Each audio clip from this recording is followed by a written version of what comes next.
What's up everybody, Greg Hitchko here, and this is a 2-minute tech tip for how to remove the bearings out of your dirt bike engine cases. So with these engine cases, there's 4 bearings in here that you'll need to remove, but 2 of the bearings, the main and one for the transmission, you're able to get at them from the other side like this. So to get those removed, you'll need a socket about the same size as the inner race, and then you can pound it out with a dead blow hammer.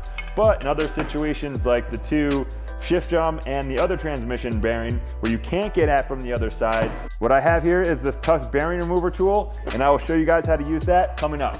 Well, let's tackle the other bearings that we can get at from the other side. So we'll just flip the case over. I've got my torch to heat up the aluminum case. So once the aluminum case gets hot enough and expands, I'll be able to pound the bearing right out.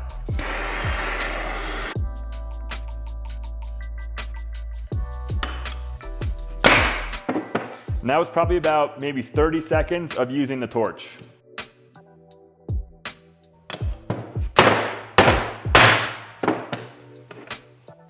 So in situations where you can't get at the bearing from the other side, you'll need a Tusk Bearing Remover Tool. You can either get these at Rocky Mountain, or I have a link right in my description below to Amazon to pick yours up now. But basically we have the slide here and then different options for the pullers. So you're gonna select the puller where the bottom part can just fit inside the inner race of that bearing.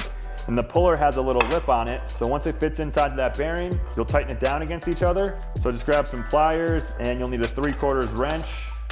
So as you tighten this down, the lip on the bearing puller is expanding and catching on that bottom edge of the inner race. Next up, you'll take the slide, screw the slide into the top of the puller.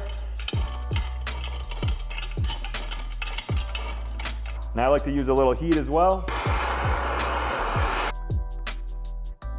You really shouldn't need too much heat, and then hold on to the case with one hand, grab the slide with the other, and just pull up hard. And just like that, the bearing shall pop out. But if you found that information valuable, guys, punch that like button, subscribe to the channel, and we will see you in the next 2-minute tech tip. Peace.